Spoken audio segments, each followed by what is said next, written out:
Hi everyone, I am Infant Vikram, Business Study Lecturer from Don Bosco PU College, Chittorga.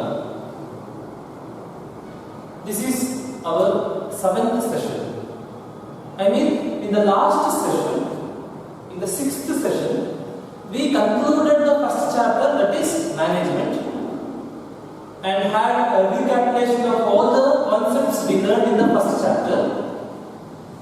And before ending the 6th session, before ending the last session, I gave you just an introduction about the second chapter, that is Principles of Management. I just gave an introduction, that's all. Okay, now we shall start this session, 7th session, with the second chapter, that is Principles of Management. In the earlier classes, by discussing about the management as a science, management as a profession, and management as an art, we came to know that in all the fields, the field of science, profession, and art, there are principles, scripts given by many experienced thinkers and philosophers. In the same way, here in the field of management also principles are given. Many principles are given to make the organization successful or to make the manager successful. Okay, now let us know what is principle. Principle is nothing but basic fact or general truth.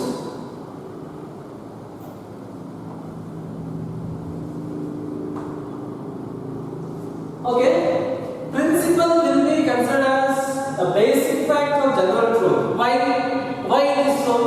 Because principles are not given for the sake of giving, or somebody has told me I have 100% belief in him, so I have made his words as principle, or I have formed his words as principle. Not like that. These principles are formed or given only after so many experimentations.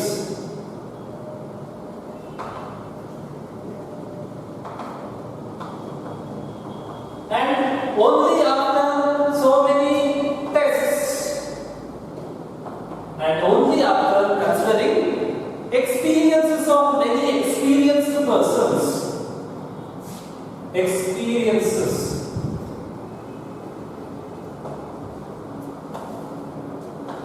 See, these principles will be formed or based on these experimentations, tests, and experiences of many persons. That's why these principles will be considered as, or principle will be considered as or called as basic fact or general truth. These principles provide guidance to the manager to solve the problems in the organization. See, wherever you go, in all the organizations in the world, there will be problems. There exist problems. Fine? So to solve those problems, it is the responsibility of manager to solve all the problems existing in the organization and make the organization successful or help the organization to achieve the organization's goal. And these principles provide guidelines for the manager to to solve the problems or to find out solutions for the problems in the organization. Fine? And then these principles will be having universal validity because these principles are not given just randomly. They are given only after so many experimentations and tests, then many experiences. So these principles will be same wherever you go, and wherever you go, these principles will be accepted because these are general truth and basic fact. Fine? Okay? You see, now we shall take, or we shall go for example. We shall take example of a principle given by Henry Fayol. See, fine?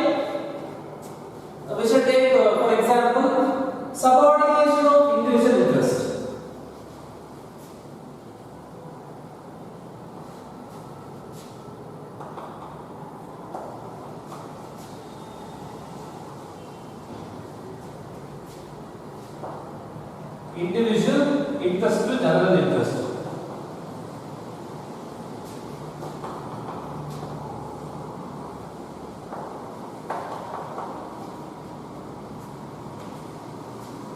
Fine.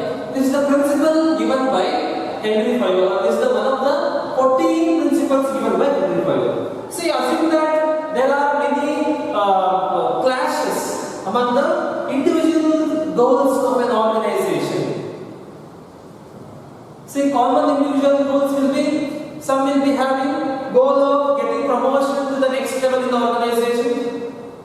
Some will be having goal of earning more salary without working hard, and some people's goal will be getting appreciation or recognition in the organization, and some people's goal will be increasing their standard of living. Okay, these are all the common examples of goals of individuals working in the organization. See, usually clashes will take place among those goals. See, my goal is important, so I always concentrate on achieving my goal. And other person says that my goal is important for me, so I always concentrate on my goal, achieving my goal. I never bother about others' goal and the organization's goal. So here, when the clashes will take place, all the individuals working in the organization will become selfish, and they never bother about the organization's goal. And at the end of the day, organizations will not be attained, and the individual's goal will not be reached. That's all. Both will not be achieved, because unless and until we achieve organizational goal, individual goals will not be achieved. I will tell you how. See here, manager can solve this particular problem in the organization with the help of this principle. With the help of this principle, he can convince the employees, or he can motivate the employees, telling that, you see, we shall work hard and make the organization to achieve its goal first. Then automatically, our individual goals will be achieved. You see, like you, even I have got goal. I mean, manager. Okay, like me, even I have got goal. See, all individual goals will be achieved once we help the organization to achieve organization's goal. Fine? How, for example, we work hard and help the organization to achieve growth and expansion. I mean, we help the organization to attain the growth and expansion. Organization became big. Then new employees will enter, because so many branches are established. When the organization gets expanded, we need more human resources. Then new employees will be taken. Old employees will be promoted because of their hard work, because they are the one who are responsible for the achievement of the organization. So they will be promoted to next level. When they are promoted to next level, their salary will get increased. Then in turn, their standard of living will be increased. So in this way, manager can convince the employees and make them work hard, and thereby it can solve the problems of clashes among the individual goals of an organization. Right? And one more example here what happened? Principles guided this particular principle guided the manager to find out solution, and to guided the manager or help the manager to solve the problem in the organization. Let's go for one more example. Assume that there existed, in the organization, assume that there are misunderstandings among the employees, overlapping or duplication of work. Same work will be done by twice or thrice by different persons. Then quarreling, misunderstandings, arguments, commotion, all the things will take place. So many strikes, lockouts. So here, manager can solve this particular problem in the organization with the help of principle, that is unity of command. This is also one of the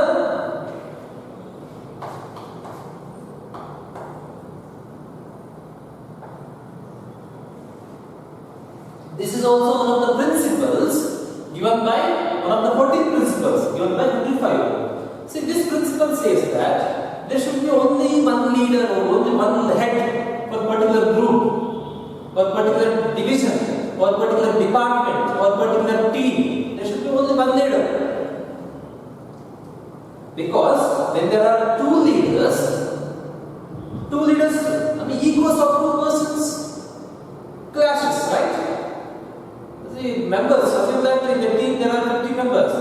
30 members or 30 persons will go under one leader, and rest of them will go under one leader.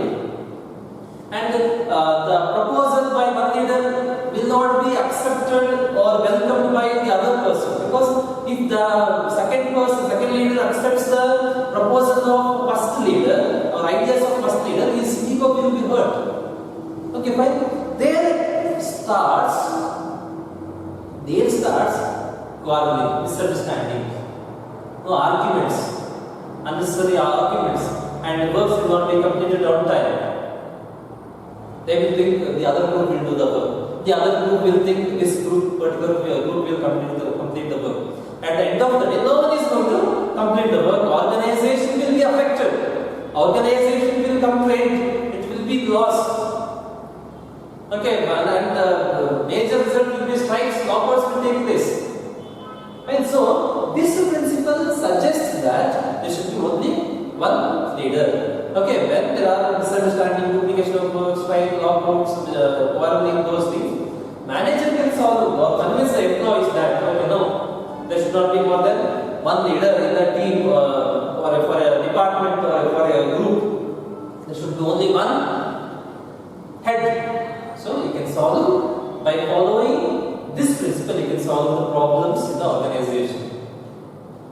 Fine. So here you understood that principles are basic fact and general truth, because they are based on experimentations, tests, and experiences of many experienced persons, and they provide guidance for the managers to solve the problems or to find out the solutions for the problems in the organization. Fine? This is all about the meaning of principles of management.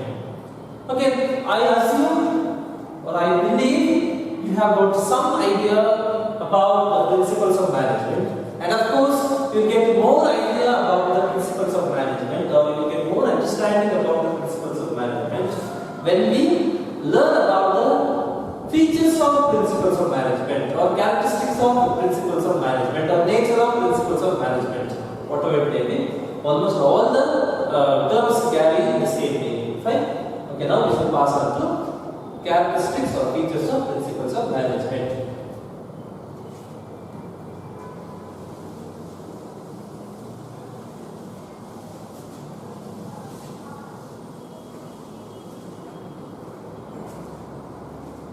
Okay, first one.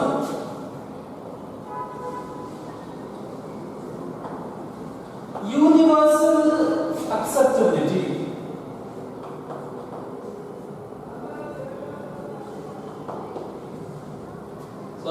Universal applicability, that is. Universal applicability.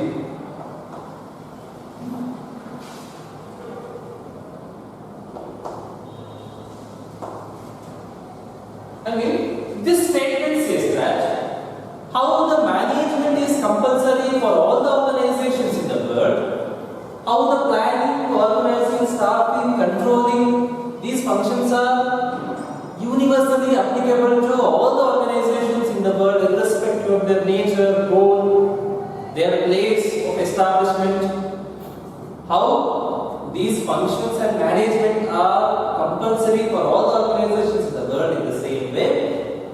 These principles of management are also applicable to all the organizations in the world. I mean, any organization in the world, these principles can be applied.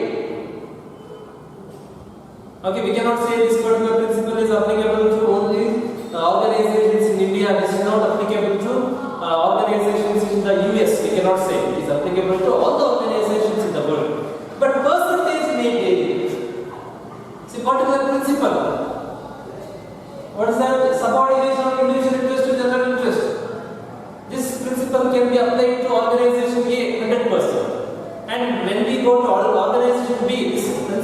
be applied, but up to 50% or 40%. Percentage may vary. Okay, for example, the best example we can take is there is principle called centralization and decentralization. I mean centralization.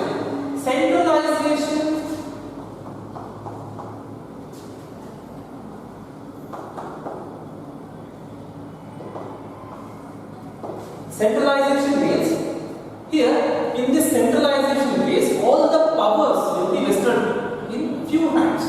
I mean only few people will be taking decisions, only few people will be having power to take planning, power to form principles, code of conduct, rules and regulations, etc. And all the other people will be having no power or no authority and responsibility. Only few people will be having. This is what is centralization. All the power will be vested in few hands. Okay, this principle can be followed. Assume that there is a small organization and large organization. See, this is organization 1, organization 2.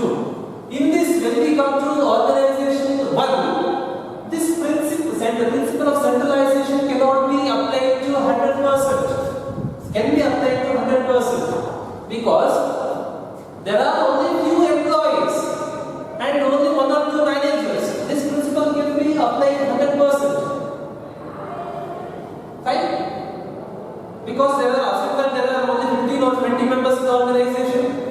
Here powers and authority cannot be shared with all the 20 or 15 members or at least 5 members. To manage 15 members, only 1 manager is enough or 2 managers maximum. So here, centralization, principle of centralization can be applied up to 100%. But when we come to organization 2 or when we come to the second case, large organization, here the principle of centralization can be applied not up to 100%, but up to 50%, 20%, 10%. That all depends upon the size of the organization or authorities in the organization. Fine? Okay. So here at the end I will say, I will conclude universal applicability. I mean principle is applicable to all the organizations in the world irrespective of the nature, size, their place, etc. But percentage may vary. Fine? Okay. We shall see the next statement or next feature, that is second feature, that is general guidelines.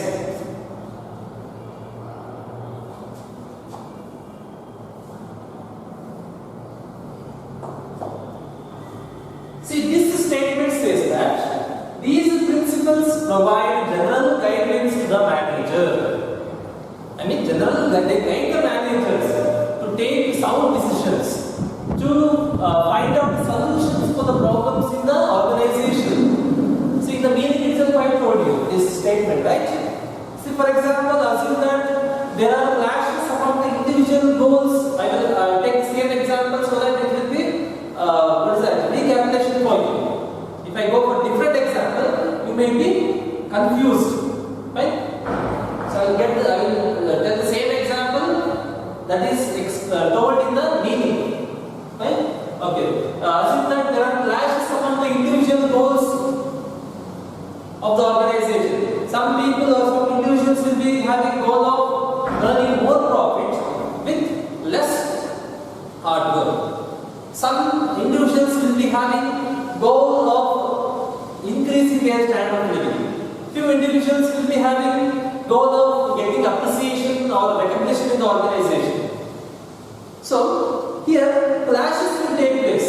My goal is important, so I always go towards my goal. I never bother about others' goal. I never bother about organization's goal. Okay, this is not the problem in the organization. So here the manager can solve this principle, provides general guidance to find out solutions.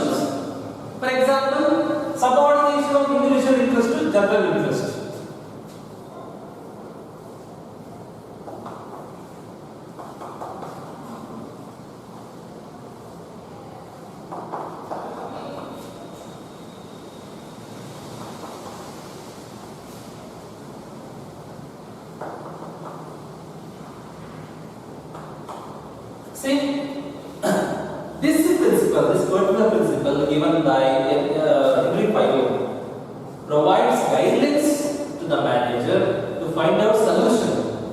With this principle, we can convince the employees. You see, like you, even I have got goal. All the each and every person in the organization have got goal, personal goal. To reach this goal, first we have to attain the organization goal. Example, when the organization goal, that is profit, is attained, we will be provided bonus. Organization goal, that is growth and expansion, is attained, we will be promoted to next level. Our salary will get increased. Our standard of living will increase. In this way, you can convince the employee and solve the problem in the organization. That is, clashes among the individual goals. And one more example, assume that there are rumors taking place, miscommunications and misunderstanding taking place in the organization. No? Information is not reaching to the right person but to the wrong person, and thereby it is converted into rumors and spread among the unnecessary people. So this problem can be solved with the help of scalar chain principle. See, this principle says that if any information has to be communicated, to the people in the organization, this vertical method should be followed. This vertical, I mean, top level management, middle level management, and operational management.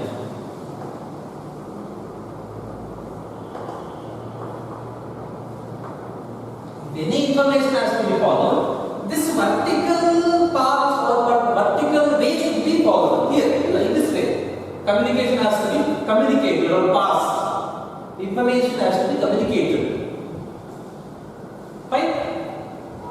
When we follow this vertical, information rumors will not take place. No horizontal, no vertical. So no horizontal, no diagonal, only vertical.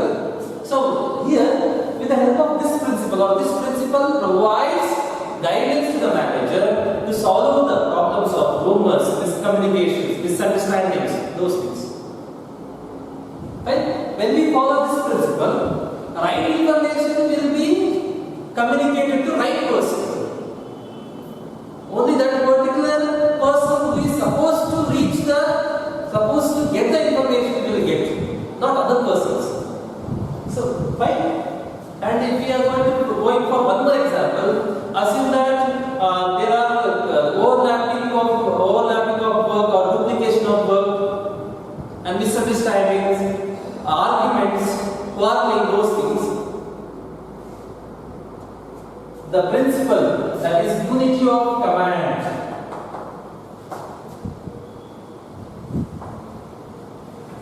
This principle provides guidelines to solve that particular problem. When the organization follows this particular principle, unity of command, that is only one leader should be there for a team or group or a particular department. There will be no confusions, no overlapping of work, duplication of work, because manager knows which work is assigned to which person. That will not be reassigned to any other person.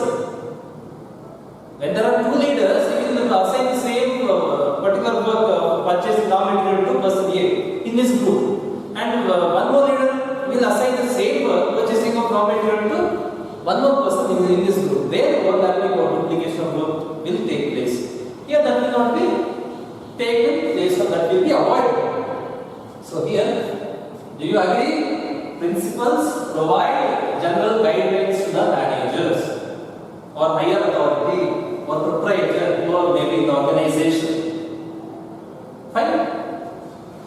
Okay, we shall see the next feature or characteristics or nature of principle, that is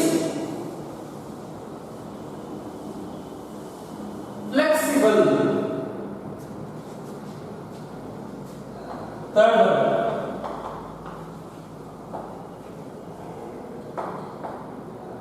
I mean, here this statement says that principles in the management field are not rigid, but they are flexible.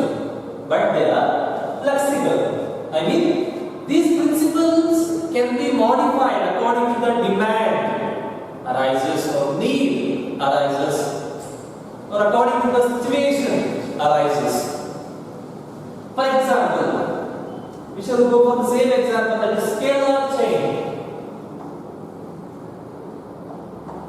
Scalar chain.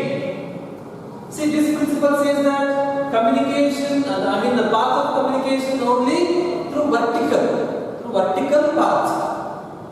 Fine? Top level management, middle level management, and lower level management. I mean, communication, the path of communication should be only vertical. See, when the demand arises or need arises or emergency arises, this scalar chain principle can be modified. It slightly can be modified. See, when the demand arises, they can follow horizontal path and diagonal path. Any path can be followed. This modification or modified term is Gantt plan.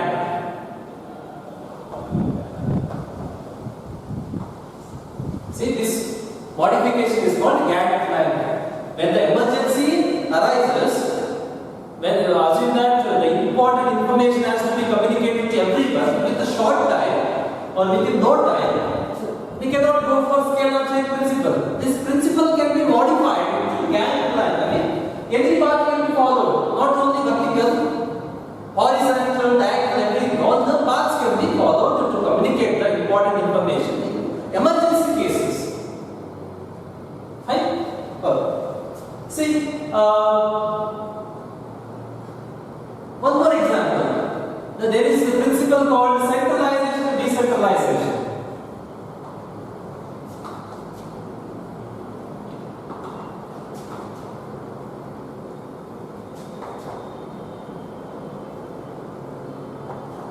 Centralization and decentralization.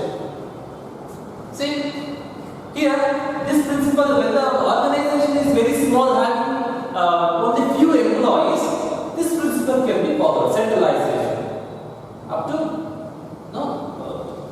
certain extent, but decentralization can be avoided. But when the organization is large, it can go for decentralization, not centralization. I mean, when the assume that there are many thousands together in the employees, thousands of employees in the organization, or lakhs of employees in the organization, those lakhs of people cannot be monitored or guided or handled by one manager. There needs many managers. Those managers should be given authority and responsibility to handle those lakhs of their employees. When the organization is large, they can follow, this principle can be modified. Slight modification can be done. Fine? Okay, I have given two examples for the third feature of principle of management, that is flexible. Here the statement says that principles of management are not rigid but can be modified according to the needs arise in the organization, or the demand arises in the organization. Right? Okay. We shall pass on to the next feature, that is practice and experimentations. Practice and experimentation.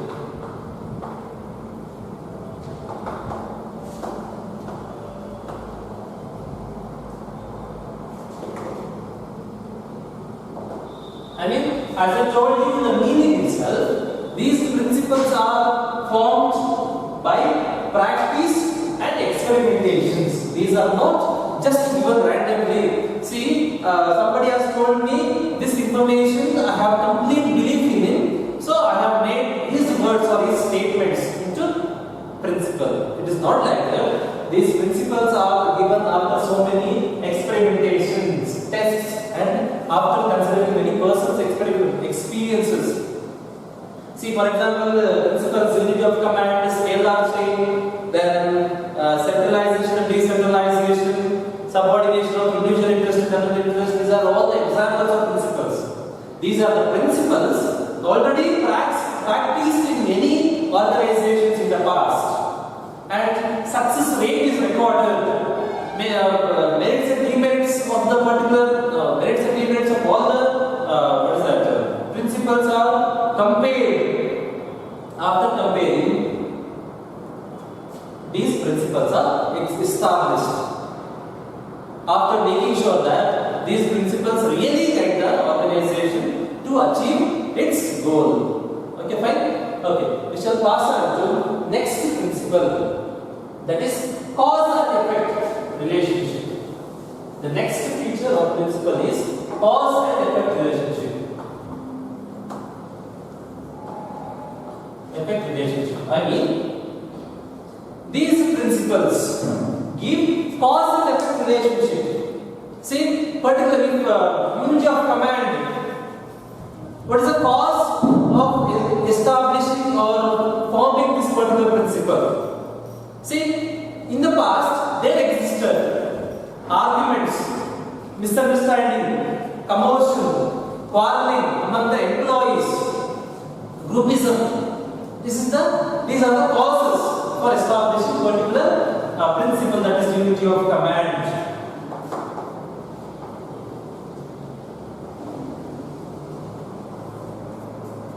And what is the effect, or what are the effects after following or establishing this particular principle? What may be the effect? These problems will be solved, that's all. There will be no confusion, no overlapping of work, or no duplication of works.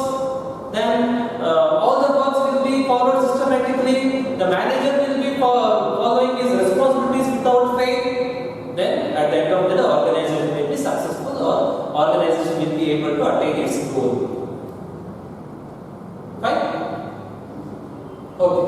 We shall pass on to the last one, contingent, last feature. This principle says that, this feature of principle says that the application of the principle will vary or will depend upon the factors available in the organization or in the business environment. For example, there is a principle called fair salary should be provided to everyone. See, this principle can be applied based on the factor like paying capacity, or this principle depends upon the paying capacity of the employer or paying capacity of the organization. Employees' contribution towards the organization, or wages rate of wages in the current situation. Based on these factors, application of the principles will depend. See, there are employees A and B. A's contribution is up to 100%. A's contribution towards the organization is up to 100%. And B's contribution towards the organization is up to only 50%. Both are at the same level. See, for the two employees, we cannot pay the same salary. Here, the application of the fair salary or application of that particular principle varies, depends. Fine? Okay, fine. Now, we shall conclude and continue the next concept, that is significance of principles of management in the next class. In this session, we learned meaning of principles of management, features of principles of management. In the features, we saw that